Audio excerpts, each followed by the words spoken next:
자, 관련해서 주간동아가 KF-21 사려고 필리핀, 폴란드가 오픈런 중이다. 중동 얘기 아니에요, 얘들은. 필리핀과 폴란드가 오픈런이다. 천대 가나요? 네. 아, 이거는 천대 왜? 난 중동, 사우디 주변에서만 천대 얘기한 거고, 이건 천대 외예요. 아시아, 유럽까지 네. 하면. 자, 관련된 기사 보고 이게 왜 중요한지를 보겠습니다. 네, 사실 필리핀은 제대로 된 전투기가 없었지만 남중국해에서 중국의 해양 이권 침탈에 대응하기 위해서 2015년에 한국산 FA-50 12대를 도입을 합니다. 하지만 이게 경공격기 수준이잖아요. 그래서 올해 6월에 FA-50 블록 70 12대를 추가 구매하고 기존 11대도 개량하기로 했습니다. 그리고 여기에 더해서 4.5세대 고성능 전투기 40대를 구매하는 역사상 최대 규모의 무기 도입 사업을 추진 중에 있습니다. 원래는 미국 F-16과 스웨덴의 전투기가 유력했지만 대당 모두 다 2천억 원이 넘습니다. 게다가 더 중요한 건 납기가 5년 이상 걸려요. 그렇기 때문에 지금 KF-21을 구매하려고 하고 있는데, 자, KF-21의 경쟁력에 대해서 설명을 좀 드리면 쌍발 엔진이어서 해상 작전에 유리하고 안전성이 높습니다. 스텔스 설계가 되어 있고요. 고성능 레이더를 장착하고 있죠. 센서 융합 기술도 있고요. 마하 1.8 고속 비행이 가능하고 7.7톤의 무장이 탑재할 수 있습니다. 무장을. 걔는 무엇보다 사실 가격 경쟁력입니다. 싸다. 대당 1,600억 원 수준으로 기존에 소위 말해서 유럽 국가들이라든지 미국이 제시하고 있는 그런 전투기들의 절반 수준, 그리고 뭐 라팔 같은 경우에서 뭐 3분의 1 수준밖에 지나지 않는다는 거예요. 게다가 우리는 빨리 줄 수 있어요. 납기가 잘 돼요. 2년 만에. 2027년에 줄 수 있다라는 겁니다. 그런데 사실 우리가 트럼프가 내가 8개의 분쟁을 끝냈어라고 자랑하는 그 분쟁 상황에서 지금 말씀드린 요 전투기들 사실 많이 나왔거든요. 근데 얘들이 다 중국산 전투기에 쳐맞아가지고 픽픽 떨어지는 걸 봤어요. 봐가지고 심지어 라팔이 중국산한테 당할 줄 누가 예. 알았겠습니까? 인도가 겁내 야심차게 야 라팔 출격시켜 이랬는데 라팔이 중국기한테 뿅 하고 맞아서 떨어지는 걸 봤단 말이에요. 그 다음부터 사람들이 다 야 라팔 사지 마 이렇게 된 겁니다. 근데 프랑스의 라팔 전투기가 인기가 떨어지고 있는 이 와중에 얼마 전에 젤렌스키 우크라이나 대통령이 야 마크롱한테 내가 라팔 전투기 100대 구매해 줄게 라고 사인을 했어요. 너 돈 있어? 너 돈이 100대 어디 살 돈 있어? 돈이 어디 있어? 일단 돈은 나중 문제고 살게 라고 지금 상징적인 계약을 했어요. 이게 뭘 의미하는 거냐면 일단 마크롱 입장에서는 나 라팔 팔았어 라고 뿜뿜할 수도 있고 우크라이나 입장에서는 것 봐라 내가 그래도 유럽 국가 무기 사주네 라고 할 수도 있는데 중요한 건 그걸 실질적으로 구매하느냐 안 하느냐의 문제가 아니에요. 지금 젤렌스키는 내부에서 에너지 스캔들이 터져가지고 본인 대통령 자리를 내놔야 되는 절체절명의 위기 상황에서 유럽 국가들한테 SOS를 하고 있어요. 그리스하고도 얼마 전에 큰 계약을 해결했고요. 프랑스하고도 큰 계약 체결하면서 지금 나 계속 대통령 유지할 수 있게 도와줘 라고 하고 있는 왜냐면 상황입니다. 임기가 끝난 상태에서 지금 임시 대통령 하고 있는 거예요. 후임자가 없어서 안 뽑아서. 어쨌든 이 KF-21은 필리핀, 폴란드, 아랍에미리트, 사우디아라비아, 말레이시아 요런 이 나라들이 관심을 엄청 많이 보이고 그러니까 있다고. 폴란드가 우크라이나 바로 위에 있고 폴란드가 제일 민감해요. 지금 우크라이나 전쟁에. 왜냐하면 우크라이나 다음은 우린데 100% 우린데 근데 물리적으로 좀 떨어져 있는 독일이라든지 프랑스는 또는 스페인이나 이탈리아 이렇게 쭉 러시아하고 거리가 있는 나라들은 이거에 대해서 폴란드가 가지는 공포감에 대해서 공감을 안 해준단 말이에요. 그래서 폴란드가 전쟁 터지자마자 미친 듯이 우리가 가지고 있던 미그기를 비롯해가지고 옛날 무기들 다 우크라이나 전해줄게 라고 하면서 전해주고 돈을 받았을 거 아니에요. 누구로부터? 미국으로부터 받아놓고. 그러니까 미국이 지원한 게 미국이 가진 걸 지원한 게 아니고요.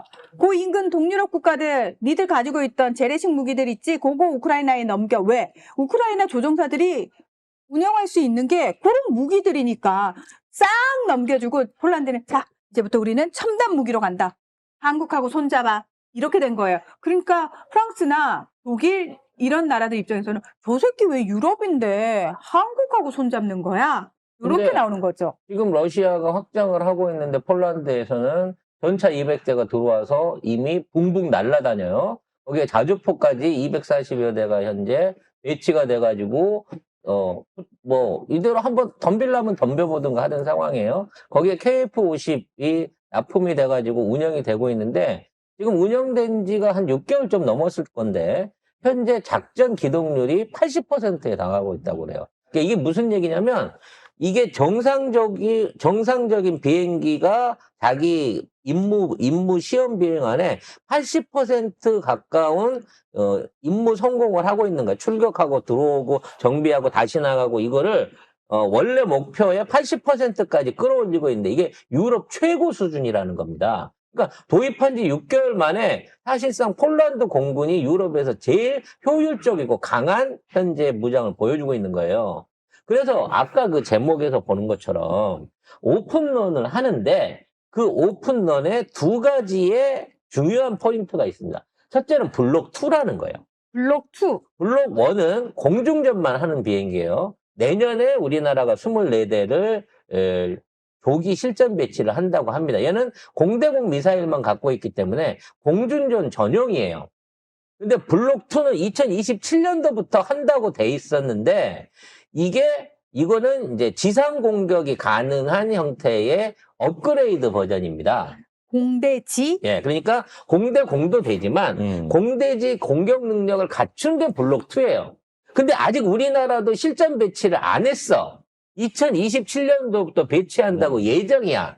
근데 얘네들이 오픈런을 하는 이유가 2027년도에 나도 줘라고 얘기를 하는 거란 말이야. 그럼 우리도 한 100대가 필요한데 얘네들도 먼저 사겠다고 얘기를 하면 그럼 우리는 이 블록2를 몇 대를 만들어야 되냐는 거지. 그 이후에는 전자전을 하는 블록3가 있고 블록4에 가면 6세대 전투기가 돼요. 무인기가 된다고 그때 가면. 근데 지금 블록2를 아직 우리도 시제품을 안 받았는데 사겠다고 오픈런을 하는 이유가 뭐냐? 이미 완성되어 있는 형태를 봤기 때문이에요. 특히나 아랍에미리트하고 폴란드는 장관이 와서 직접 타봤다고 비행기를. 그래서 이미 우리가 블록2 개발을 끝내놓고 있다는 걸 알아요. 근데 왜 한국게 더 중요하냐면 한국은 무기에다가 이 무기 통합 시스템, 무기를 운영할 수 있는 시스템에다가 거기에 레이더뿐만 아니라 포탄을 같이 팔아요. 이게 중요한 겁니다. 그러니까 단순하게 비행기만 팔면 그 비행기를 사갖고 무장을 시키는데 또 고민을 해야 되잖아요. 뭐 옵션을 끼울지. 이미 한국은 기존에 갖고 있는 한국 미사일들 GPS 유도 폭탄이라 그래갖고 기존에 있는 폭탄에다가 글라이더처럼 날개를 달아갖고 120km 밖에서 날려버릴 수 있는 GPS 유도 폭탄 이거를 이미 개발해갖고 공급을 하고 있어요. 필리핀이 이미 그걸 사다가 써갖고 효과를 봤어. 그러니까 그걸 FA-50이나 앞으로 KF-20에다 달 수 있는 거예요. 이걸 달면 기존의 폭탄을 120km 밖에서 날려갖고 레이더의 어떤 사전 상대방의 대공포에 영향 없이 상대를 먼저 선제 공격할 수 있는 일종의 개량형 무기 시스템이야. 기존 포탄에다가 글라이더를 달아주는 시스템. 이거를 한국이 미국과 함께 최초로 개발해갖고 운영하고 있는데 사거리가 세계 최대예요. 미국 것도 80km 이상 안 나가는데 우리는 120km 밖에서 이 유도폭탄을 날릴 수 있는 겁니다. 거기에다가 한국이 개발해 놓고 있는 이 천룡이라는 공대지 미사일이 있어요. 이거는 너무 유명한 타우러스라고 하는 독일제 미사일의 타우러스. 한국형인데 타우러스가 사이즈가 4톤이 넘어갔고 경공격기에다 못 달아. 그래가지고 큰 비행기에만 달 수 있기 때문에 무장이 한계가 있었거든요. 요게 한 400kg 정도 되고 탄두 무게가 한 400kg 정도 400kg에서 400kg 사거리를 가진 무기였는데 한국이 야 이거 너무 무거워서 KF-50이나 또는 KF-21을 할 때 두 대를 못 다니까 무장창 안에 안 들어가니까 요거 350kg로 줄이자라고 해갖고 개량을 해서 천룡이라고 하는 한국식 타우러스 미사일을 만들어낸 거예요. 그리고 이거를 KF-21에 달아갖고 시범 발사 시험까지 마쳤어. 이 미사일은 타우러스보다 작은데 날아가는 거리는 800km로 늘어났고 사거리가 800km로 늘어났고 이거 스텔스 기능이 있어갖고 잘 잡히지도 않아요. 이거 날아가면 800km 바뀌니까 적군은 쐈는지 어쨌는지 모르겠고 모를 상황에서 당할 거고 또 전에 얘기한 GPS 유도나 스스로 이 광각으로 통한 더블 유도 방식으로 명중률이 너무 높은 데다가 중량이 가벼워갖고 다른 경공격기에도 이용할 수 있는 이 미사일인데다가 100% 한국 라이센스란 얘기야.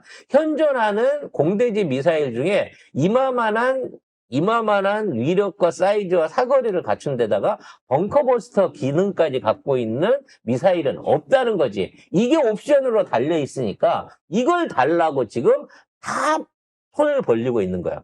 그럼 언제 그걸 다 만들어요, 한국이. 우리 지금 한국군에 납품하기로 한 것만 해도 140대인데 그거 다 만들고 언제 얘들 주나요? 라고 하는데 현재까지 대한민국 KF-21 생산 라인이 돌아가고 있는데 한 라인에서 24대를 동시에 조립할 수 있어요.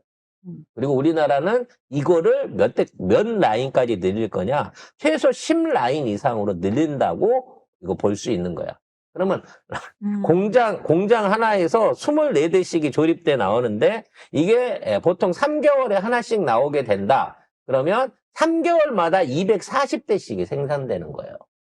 10개 라인에서. 10개 라인을 돌리게 된다고 치면. 이게 너무 좋은 게 F4 팬덤2, FA50, KF-21 운용 기체들이 다양하기 때문에 기존에 우리 기체를, 그러니까 전투기를 사간 국가들 입장에서는 얘만 받으면 되는 거예요. 끼우면 되는 거예요. 그리고 이게 통합 소프트를 한국이 갖고 있기 때문에 한국에서 비행기를 사면 앞으로 개발된 무기들까지 아무 문제 없이 끼워 넣을 수 있어. 심지어 한국의 독자적인 사격 관제 시스템에 의해갖고 사격 관제라고 하는 거는 레이더하고 발사체하고 또 그걸 나중에 유도에는 이 모든 기술을 운영하는 소프트웨어가 한국산이고 한국 레이더고 한국 미사일인데 여기에 유럽산 미사일이나 미국산 미사일을 갖다 껴도 스카우트나 아니면 미티어 같은 걸 갖다 껴도 전부 다 응용해서 발사가 되는 멀티 발사를 할 수 있는 기능을 KF-21은 갖고 있다는 거야. 어마어마한 무기인 거예요. 이걸 1000대 안 산다고? 이걸 2000대 안 산다고? 심지어 아니 2000대인데. 2000대로 필리핀이랑 나머지 국가 말레이시아, 폴란드 포함하면 이거 이제 2000대씩 나가는 거야. 근데 2000대 납품하는데 100년 걸리면 소용없잖아. 우리 1년에 600대 이상을 만들어낼, 최대한 720대를 만들어낼 생산 라인 계획을 이미 갖고 있다. 오늘 국가 기밀 다 까버릴게. 잡혀간다. 6개월에 잡혀가. 거기서 한 라인에서 24대씩 짝짝 나온다고. 1000대에서 그러니까. 2000대 늘었습니다. 네. 통합해서 2000대로 늘었습니다. 또 막 비난하세요. 그러면 그럴수록 나는 좋아. 그래서 언젠가 오른다, 내 말이 이제. 맞을 테니까. 계속 오른다. 네.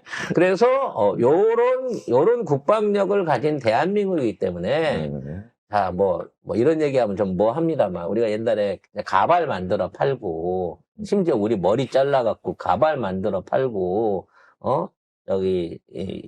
접착제 냄새가 맡아가면서 신발 만들어 팔고, 그 시대가 이제 지난 거야, 대한민국은. 이런 거는 이제 개성공단이나 북한 같은 쪽에다가, 이거 니들 인건비도 싼데, 이거 많이 만들어, 10개 이상 만들면 초코파이 하나씩 넣어줄게? 요렇게 해갖고 넘기는 걸로 하고, 이런 사업들을 한국에서만 하지 마. 각국에 가서 기지국으로 다 연결해갖고, 다 현지 생산해갖고 만들려고 시켜. 그럼 걔들이 그렇게 힘이 세지면 어떡해요?